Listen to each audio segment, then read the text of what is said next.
의로운 자의 삶의 비결 하는 제목으로 하나님의 말씀을 함께 나누겠습니다.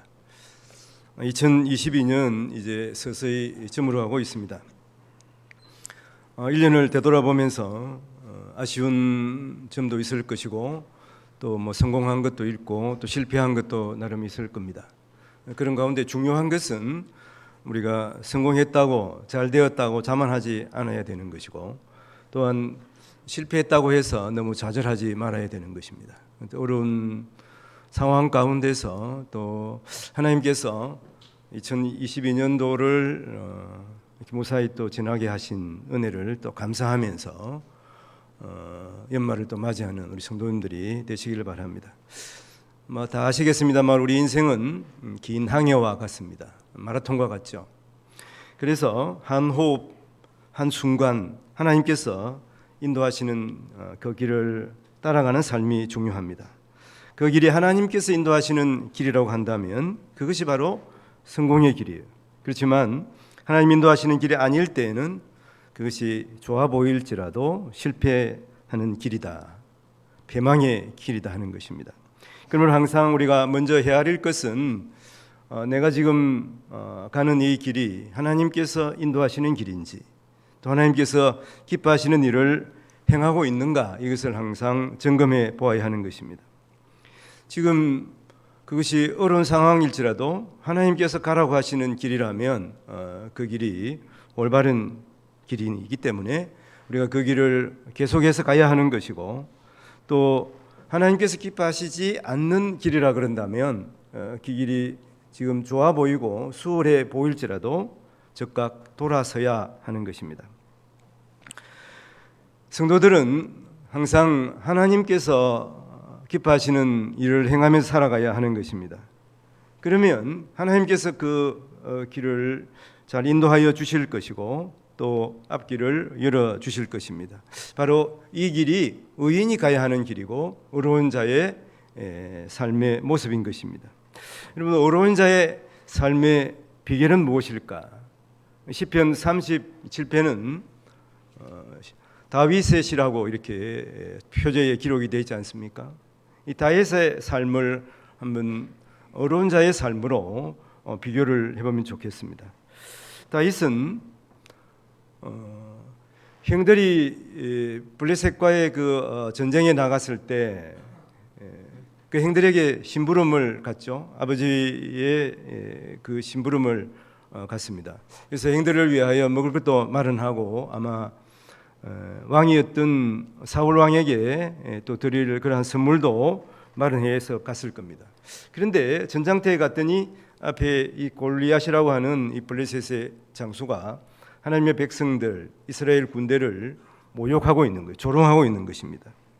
그래서 그는 분개해서 나가서 싸워서 이 골리앗을 죽였죠. 그래서 다윗은 일약 영웅이 되었습니다. 베들레헴의 목동이었지만 그의 나이도 얼마 되지 않았어요.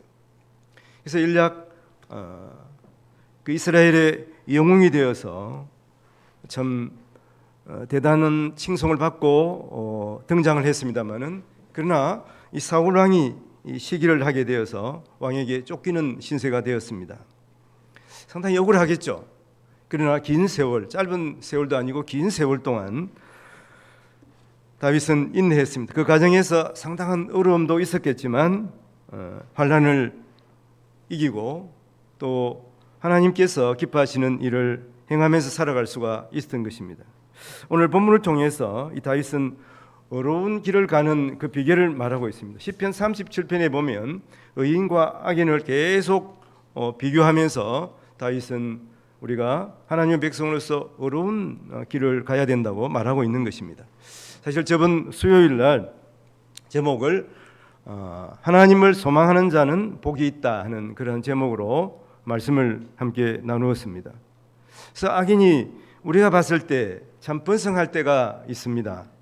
그럴 때 어떻게 해야 되는가? 그럴 때 낭망하지 않아야 되고 시기하지 않아야 되고, 그럼 그것 때문에 분노하지 말아야 된다, 이렇게 말씀을 드리면서 무엇보다 중요한 것은 하나님을 의지하고 하나님을 기뻐해야 된다 하는 것입니다. 기뻐하며 살아야 돼, 즐겁게 살아야 된다 하는 것이죠.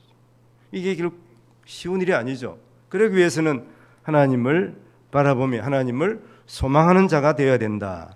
이렇게 말씀을 했습니다. 오늘 어떤 연장선상에서 본다면 하나님을 의지하면서 하나님을 소망하며 살아가는 사람, 그 사람이 바로 의로운 자의 삶의 모습인 것이죠.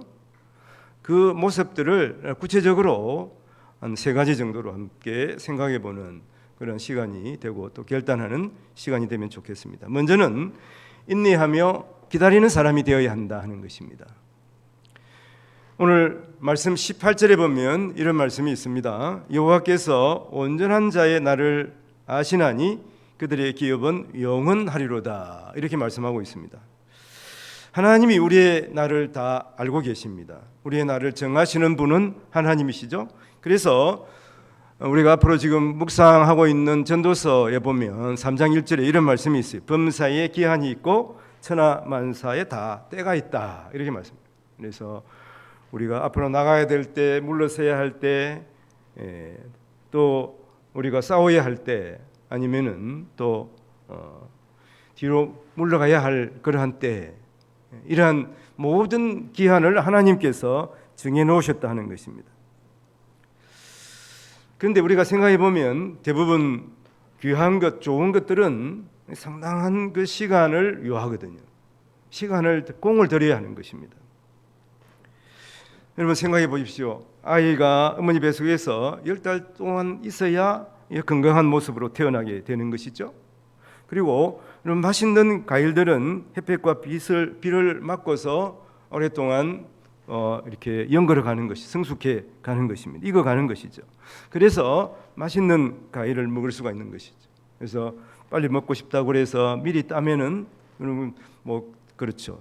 감 이렇게 여기 감이 유명하지 않습니까? 미리 따서 먹으면 아주 떫어요. 그렇죠? 그리고 사과도 미리 따서 먹어보려 그러면 아주 시고 맛이 없는 것입니다. 사람도 마찬가지입니다. 믿음의 사람은 특히 그렇습니다. 아브라함은 믿음의 사람이었습니다. 하나님은 그에게 분명하게 언약의 씨를 약속했습니다마는 그러나 아브라함과 사라는 인내하지 못하고 그래서 결국은 이 사라의 여종 하갈을 통해서 자식을 낳았습니다. 나중 이 하갈의 후손들은 끊임없이 하나님 백성 이스라엘과 대적하는 이러한 모습들 우리가 볼 수가 있지 않습니까? 지금도 마찬가지로 그러고 있는 것이죠. 하나님 백성들이라고 하는 이스라엘 백성들도 마찬가지였습니다. 출애굽하고 난 뒤에 그들은 먹을 것이 없다고 불평하고 목이 마르다고 원망합니다. 그래서 하나님을 원망하고 또 그들을 인도하고 있는 모세에게 돌을 던지는 이러한 모습들을 볼 수가 있어요. 그리고 고기를 먹지 못한다고 해서 애굽으로 돌아가자고까지 말을 하는 모습을 볼 수가 있습니다. 결국 그들은 하나님께서 40년 동안 인내하게 하심으로 말미암아서 가나안 땅에 들어가는 것을 우리가 볼 수가 있습니다. 로마서 8장 24절 25절에 보면 우리가 소망으로 구원을 얻었음에 보이는 소망이 아니니 이는 보는 것을 누가 바라리요? 만일 우리가 보지 못하는 것을 바라면 참음으로 기다릴지니라. 이렇게 말씀하고 있습니다. 전에도 한 말씀을 계속 드린 것 같습니다만은 우리가 보는 것보다 보지 못하는 것이 더 소중한 것이 많습니다. 그렇지 않습니까? 사랑 그리고 또 사실은 우리 물질 세계에서도 보면 이런 보지 못하는 것이 더 소중해요. 공기가 얼마나 소중합니까? 우리 몸의 장기도 마찬가지. 우리 겉에 보이는 것을 우리가 잘 다듬으려고 합니다만은 사실은 우리 내면을 잘 다듬어야 되는 거죠.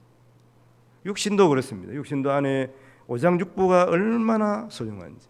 겉으로는 좀 상해야 되지만 안에 오장육부가 상하는 그 순간 우리는 살 수가 없는 것이죠. 그리고 우리 육체 안에 있는 오장육부터 중요한 것은 우리 내면의 세계가 얼마나 소중한가 하는 것입니다. 어려운 자는 참고 기다리는 사람이에요. 보이지 않는 것들을 보기 위해서는 어떻게 보면 오랜 동안 우리가 인내해야 되는 것이죠. 그것이 보이는 때까지 기다려야 하는 것이죠. 또 찾을 때까지 우리가 오랫동안 기다려야 하는 것이다. 오늘 말씀에서도 그러고 있습니다. 오늘 19절 20절에 보면 그들이 의인들이죠. 의인들은 환난 때의 부끄러움을 당하지 아니하며 기근의 날에도 풍족할 것이나 악인들은 멸망하고 여호와의 원수들은 어린 양의 기름 같아 타서 연기가 되어 없어진다. 이렇게 말. 계속 그 시편 37편은 의인과 악인을 비교하면서 말씀을 하고 있는 것입니다. 우리가 환난 날에 인내하며 살아갈 때, 또 기도하면서 기다릴 때 어느 순간에 하나님께서 이 모든 문제를 다 해결해 놓으신 것을 알 수가 있어요. 그것을 기도했는데 사실은 하나님께서 해결해 주셨기 때문에 그게 너무나 우연처럼 보이고 자연스럽게 보여서 우리가 그것을 느끼지 못하는 때도 많이 있다 하는 것입니다. 그러나 우리가 지나서 보면 악인들은 연기처럼 사라지고 없어지는 거예요. 우리가 이런 문제들은 성경을 통해서 또 우리의 삶을 통해서 얼마든지 경험한 그러한 내용들입니다. 어떤 큰 문제 때문에 걱정하고 근심하기도 하지만 하나님의 백성들은 하나님 앞에 나와서 기도하는 이 특권을 가지고 있습니다. 그래서 하나님 앞에 기도하면 하나님께서 먼저 우리 내면을 좌정시켜요. 내면을 정화시켜서 그 어려운 문제를 문제처럼 느끼지 않게 되는 것이죠. 그래서 어떤 경우에는 기도하고 나면 근심 걱정이 다 사라지고 없어요. 문제 같은데 그게 문제가 아니에요. 그래서 문제 같지 않기 때문에 그냥 넘어가는 거죠. 사실은 우리의 많은 삶에 있어서 여러 가지 고민되는 이러한 것들은, 두려워하는 모든 것들은 사실은 그 문제에 대해서 걱정할 필요가 없다고 그럽니다. 왜냐하면 대부분 한 100% 걱정을 하는데 그 중에서 약 4%만 내가 걱정하고 내가 대비하고 내가 준비해가지고 해결할 수 있는 문제. 96%는 하여튼 거기서 한 반 정도는 저절로 해결되는 문제가 많고, 또 내가 아니라 다른 사람을 통해서 그 문제를 해결해 놓으실 때가 많다고 하는 것이죠. 그래서 우리가 살아가면서 고민되고 걱정되는 것, 그런 것들 너무 걱정하지 말고 하나님 앞에 나와서, 특히 이제 때로는 부르짖어 기도하지만 때로는 조용히 기도하면 이 모든 문제를 해결해 주실 하나님을 우리가 기대하게 되는 것입니다. 사도행전 1장 4절에 보면 이런 말씀이 있어요. 사도와 함께 모이사 그들에게 분부하여 이르시되 예루살렘을 떠나지 말고 너희에서 들은 바 하나님께서 약속하신 것을 기다리라. 이것은 예수님께서 제자들에게 하시는 말씀이에요. 여기서 약속한 것을 기다리라 그랬잖아요. 약속한 것은 누구십니까? 약속한 것은 예수님께서 승천하시면서 성령 하나님을 너에게 보내겠다 말씀하셨어요. 그래서 물론 우리가 살아가면서 여러 가지 어려움을 당하고 해결해 보려고 합니다만은 가장 중요한 것은 우리가 성령 하나님을 의지하고 성령 하나님을 기대하고 살아갈 때, 성령 하나님 우리와 함께 하시면 하나님이시잖아요. 하나님이 못하실 일이 뭐가 있겠습니까? 그래서 성령 하나님과 더불어서 모든 것을 해결해 갈 수가 있는 것입니다. 사실 우리가 기다리는 것은 하나님께서 우리에게 주신 또 귀한 선물이기도 합니다. 하나님은 예루살렘을 성령 강림 장소로 예비하셨어요. 그래서 기다리게 하시는데, 기다리면서 할 게 뭐 있습니까? 기다리면서 기도하는 거예요. 120명 성도들이 성령 강림을 기다리면서 간절히 기도할 때 하나님께서는 약속하신 대로 성령 하나님을 보내신 것이죠. 그러므로 성도들은 아무리 어려운 상황에서도 하나님의 약속을 붙들고 기도하며 살아가야 하는 것입니다. 지금 대강절 기간이에요. 대림절 기간이라는데 이 하나님의 강림, 예수 그리스도 오심을 기다리는 그러한 시간들이에요. 그래서 대강절, 대림절, 예수 그리스도의 오심을 기다리는 그러한 시간이에요. 성도들은 이 기다리는 것이, 하나님의 오심을 기다리면서 살아가는 것이 복이에요. 제가 말씀을 드렸습니다마는 우리가 이 기다리는 것 얼마나 우리에게 주신 축복인지, 여러분 사랑하는 사람을 기다리는 사람 대부분 경험해 보셨을 줄로 믿습니다. 사랑하는 아들이 멀리 갔는데 언제 가겠습니다. 그렇게 집에 기별을 했다고 생각해 보십시오. 집에서 기다리는 부모들 얼마나 설렘, 기쁨 가운데서 기다리겠습니까? 이런 이 기다리는 과정이 사실은 우리에게 큰 축복이에요. 그래서 사랑하는 사람을 기다리는 것, 우리가 가장 사랑하는 사람 주님을 기다리는 것이 성도들이 얼마나 큰 기쁨인가 하는 것입니다. 성경에 보면 예수님 오시기를 기다리는 사람들이 있습니다. 우리 누가복음에 보면 시몬이라는 사람이 있죠. 그래서 누가복음 2장 25절 26절에 보면 예루살렘에 시므온이라 하는 사람이 있으니 이 사람은 의롭고 경건하여 이스라엘의 위로를 기다리는 자라. 성령이 그 위에 계시더라. 그가 주의 그리스도를 보기 전에는 죽지 아니하리라 하는 성령의 지시를 받았더니, 예수님 보기 전에는 죽지 않는다. 그런 성령의 지시를 받고서 그가 예수님 보기를 기다리고 있다가 드디어 예수님을 만났죠. 그래서 그 예수님이 육신의 부모들의 팔에 안겨서 성전에 들어오는 예수님을 보는 순간 어린 아이 예수를 본 거예요.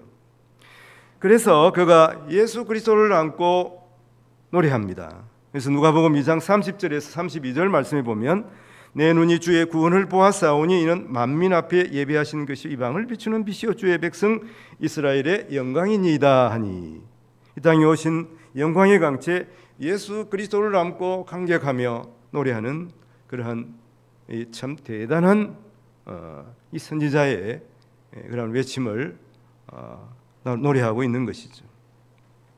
성도들도 동일하게 예수 그리스도의 오심을 기다리고 있습니다. 지금 성탄절을 맞이하는 저희들이 마찬가지입니다만은, 사실은 성도들은 다시 오시는 예수 그리스도, 재림하시는 예수 그리스도를 기다리는 그러한 성도들인 것이죠.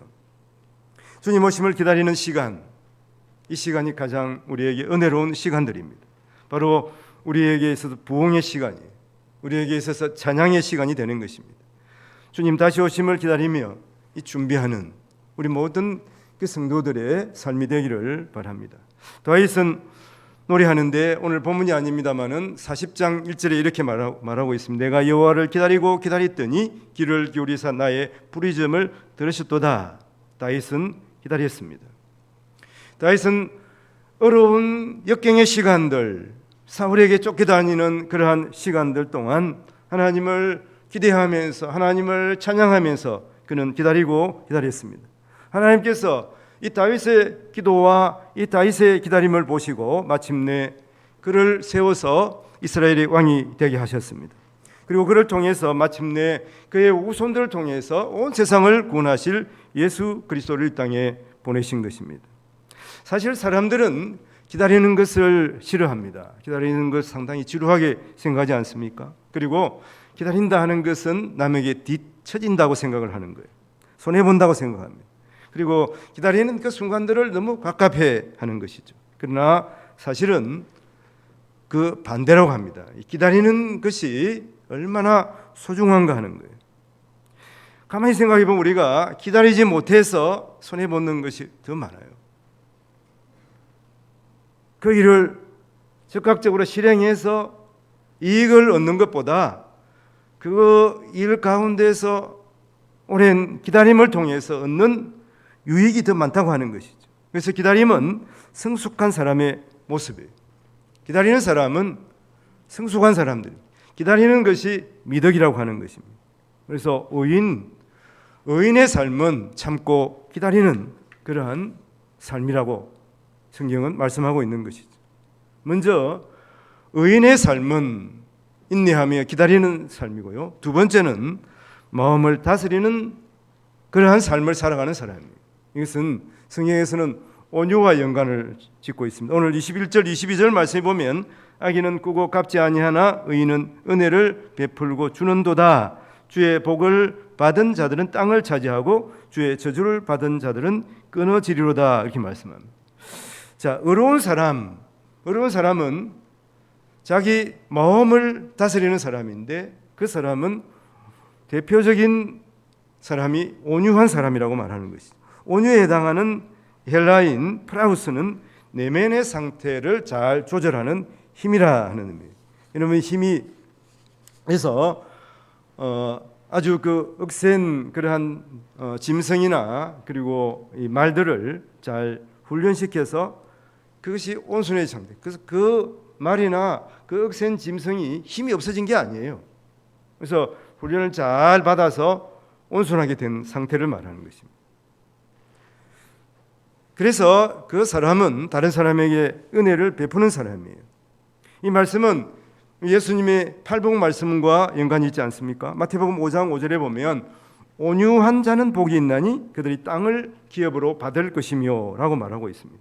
시인 브라우닝이라고 하는 사람은 거인의 힘을 가졌으나 부드러움으로 대하는 성품으로 바뀐 상태를 온유라 이렇게 말하고 있습니다.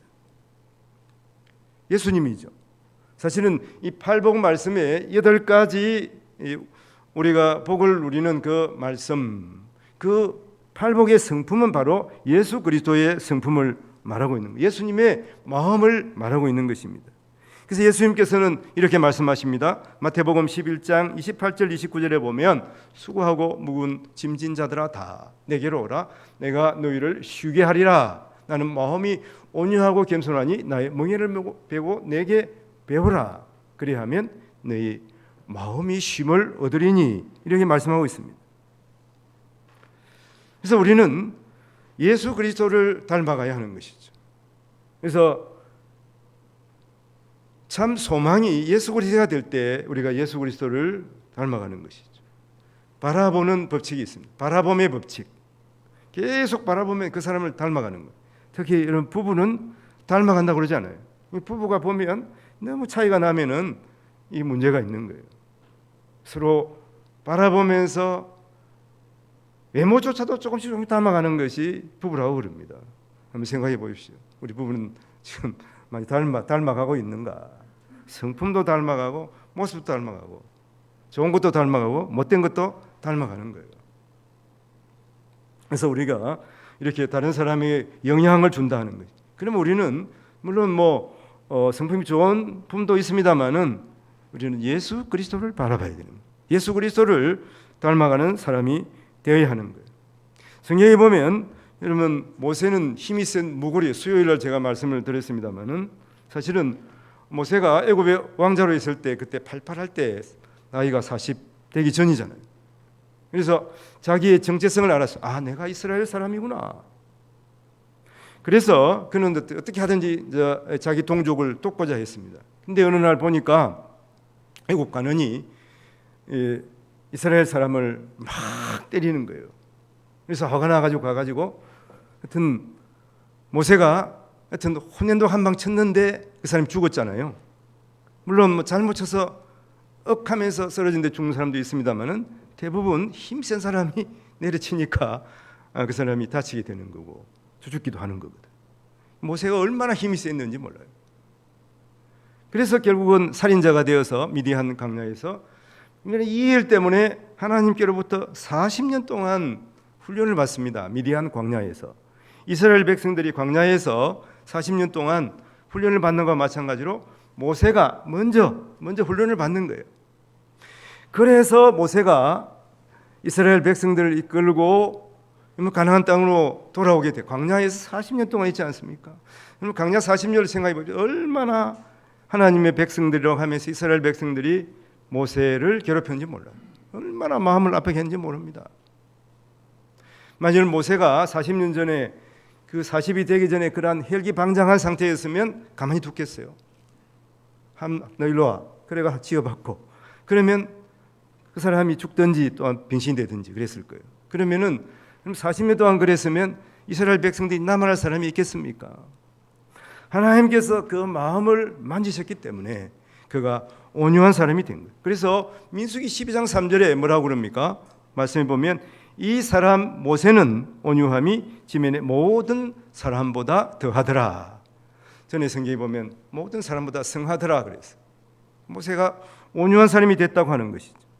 이스라엘 백성들은 그래서 온유한 사람 모세의 지도를 받고 그리고 이 모세의 온유함을 닮아갈 수가 있는 것입니다.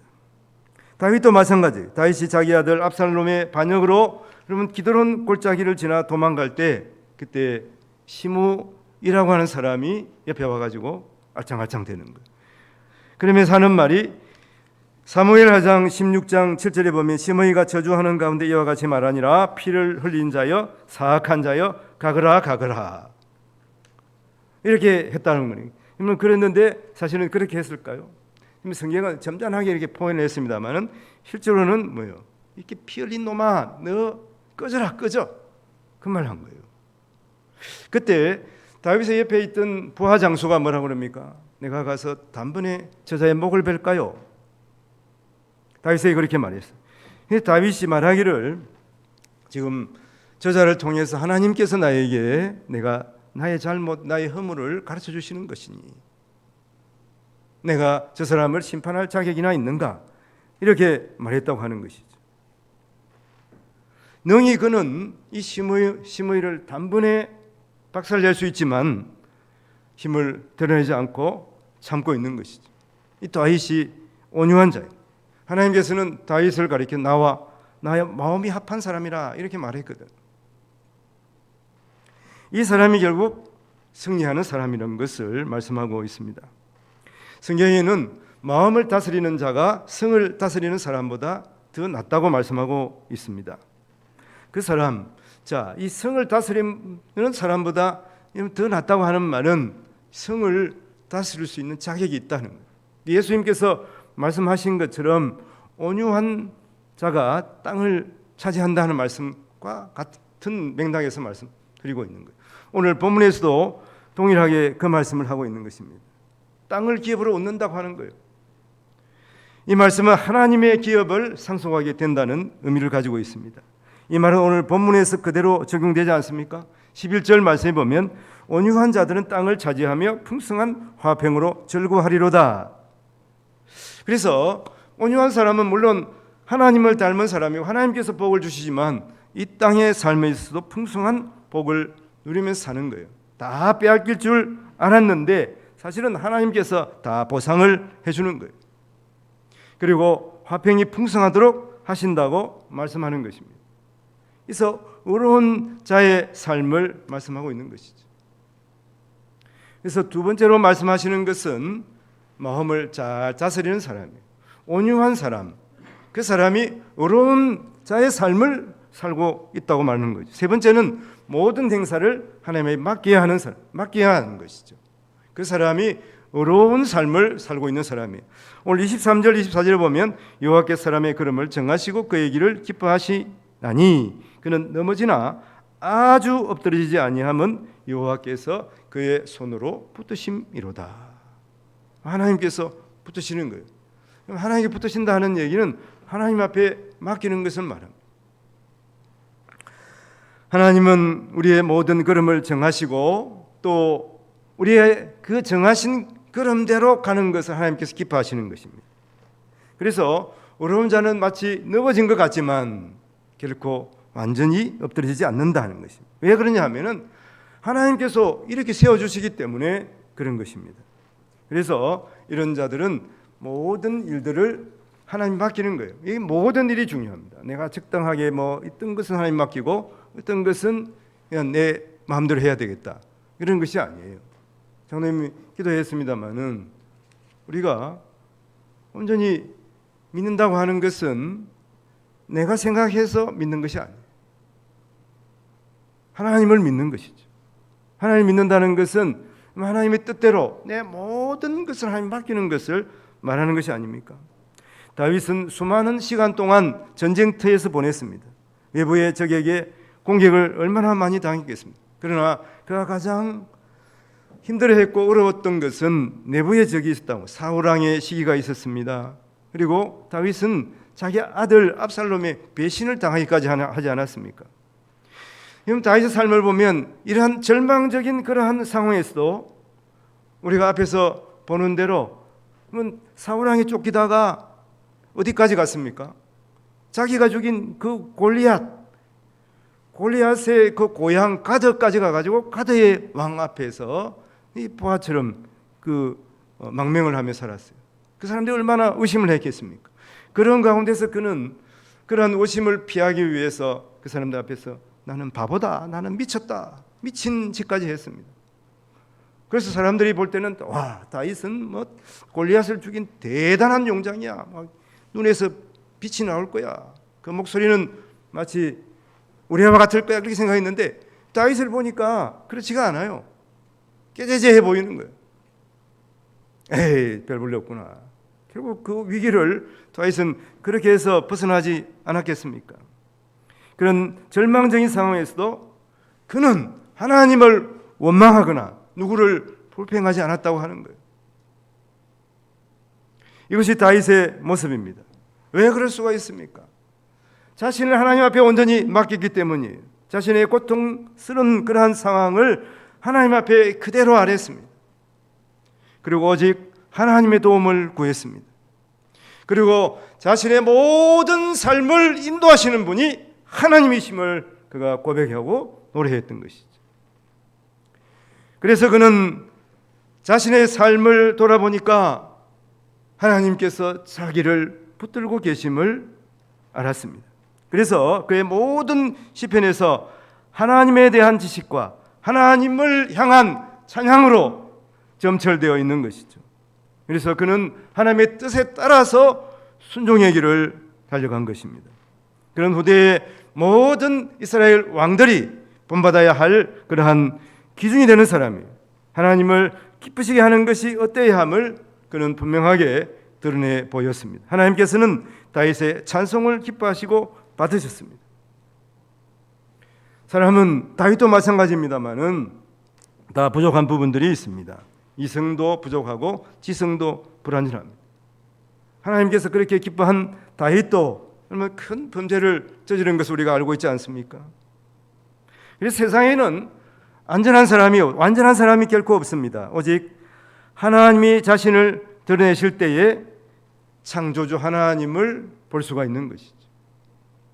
그러므로 오직 하나님을 의지하고 우리는 하나님 앞에 기도하며 살아가야 되는 것이죠. 하나님이 보이기를 원하는 그 사람에게만 보이는 거예요. 하나님을 사모하며 나아가는 그 사람에게 하나님께서 자신을 드러내시는 것이다 하는 것입니다. 고해와 같은 인생의 한복판에서 우리는 살아갈 때 다윗처럼 막막하고 답답한 그러한 상황에 놓일 수가 있습니다. 그럴 때 우리가 어렵게 살 수 있는 비결은 바로 하나님을 피난처로 삼고 하나님 앞에 기도하는 것이고 하나님을 사모하면서 기다리는 것이죠. 그때 하나님께서 자신을 드러내어 주셔서 내가 너를 기억하고 있다. 내가 너를 사랑한다. 내가 너를 구원해 줄 거야. 하나님께서 말씀해 주시는 것입니다. 그래서 하나님께서는 우리의 기도를 들으시고 우리의 방패가 되셔서 우리를 모든 환난에서 건져내 주시는 것입니다. 그러므로 우리가 하나님의 뜻대로 살아갈 수 있는 담대함을 얻게 되는 것이죠. 하나님께서 우리에게 힘을 주셔야 우리도 올바르게 살 수가 있는 것이죠. 그래서 우리가 더욱 기도해야 하는 것입니다. 그래서 다윗이 확신하면서 하는 말이 오늘 25절 26절에 내가 어려서부터 늙기까지 의인이 버림을 당하거나 그의 자손이 결식함을 보지 못하였도다. 그는 종일토록 은혜를 베풀고 구워주니 그의 자손이 복을 받는도다. 사실 오늘 이 한 말씀, 이 다윗이 인생을 통해서 고백하는 이 한 말씀 우리가 기억해도 참 우리는 복된 인생을 살 수가 있습니다. 내가 어려서 늙기까지 의인이 버림을 당하기나 그의 자손이 걸식함을 보지 못하였다. 그래서 하나님 뜻대로 은혜를 베풀며 살아가기를 원하고 그래서 그의 자손이 복을 받는다 하는 말. 이 한 말씀 우리가 기억하며 살아갈지라도 우리는 정말 하나님의 복을 누리면서 살아갈 수가 있는 것입니다. 그래서 우리 자신이 하나님의 복을 받고 그리고 우리의 후손들도 하나님이 주시는 넘치는 복을 받고 살아가는 이 확신을 얻을 수가 있는 것이죠. 이것이 다윗의 고백입니다. 또 오늘을 살아가는 이 성도들의 고백이 되는 것입니다. 오늘 말씀 우리가 정리해 보겠습니다. 어려운 사람은 환난과 질고를 당할 때가 있습니다. 어려운 사람도 그런 경우가 분명히 있다고 하는 것이죠. 중요한 것은 그때 하나님을 소망하며 살아가야 되는 것이죠. 하나님을 소망하며 살아가는 그 인생 가운데 보면 힘든 일이 있고 어려운 일이 있어도 참고 기다리는 사람이 되는 것이죠. 또한 악인의 번성 가운데서도 시기하거나 분노하지 않고 자신의 마음을 다스리는 온유한 사람이 되는 것입니다. 하나님을 소망하면서 살아가는 의인은 어떤 상황에서 흔들리지 않습니다. 오직 하나님을 의지하고 하나님께 자신을 내어드리는, 하나님 앞에 자신을 맡기는 그러한 믿음의 사람이 되는 것입니다. 우리 모든 성도들이 의로운 하나님의 사람으로서 남은 삶을 살아가시기를 주님의 이름으로 축원을 드립니다. 기도하겠습니다. 하나님 아버지, 우리의 인생의 환난과 질고가 반드시 있습니다. 그러나 우리는 하나님의 사람들입니다. 의인의 길을 가는 하나님의 사람들입니다.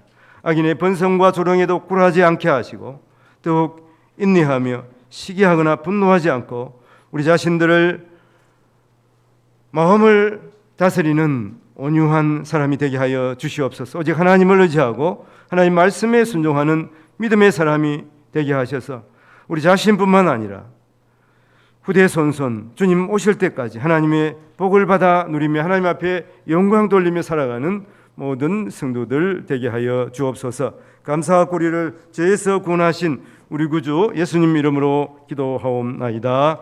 아멘. 우리 함께 일어서서 430장 함께 부르겠습니다.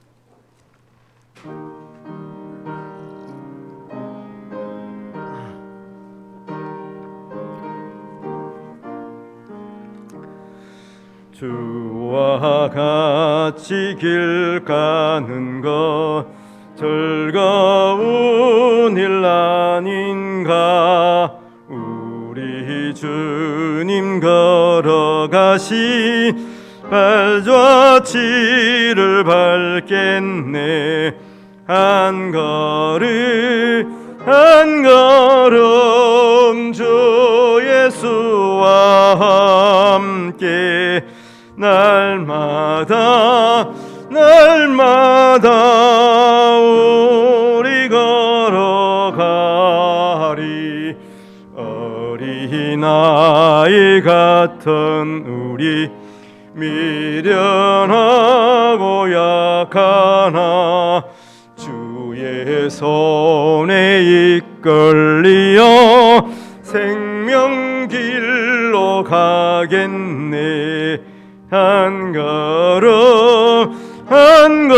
걸음 주 예수와 함께 날마다 우리 걸어가리.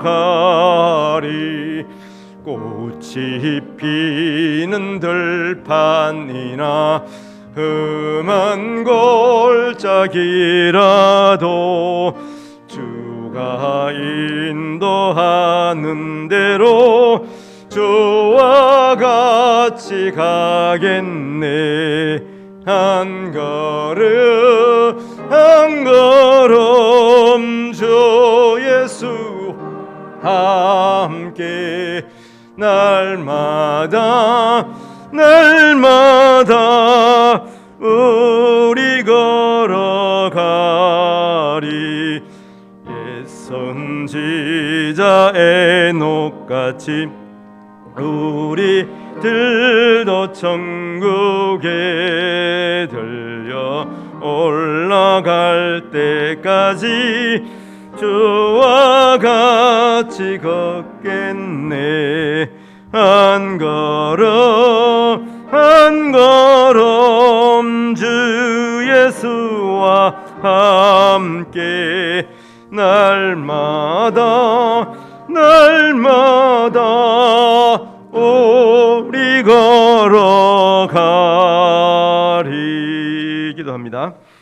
우리 구주 예수 그리스도의 은혜와 아버지 하나님 사랑과 성령 하나님 교통하심이 의로운 삶의 비결이 세상 상황에 좌우되지 않고 하나님의 뜻을 따라 믿음으로 행하기로 결심하는 것임을 분명히 알고 그 일을 따라서 살아가는 우리 모든 성도들에게 이제로부터 영원토록 함께 있을지어다. 아멘.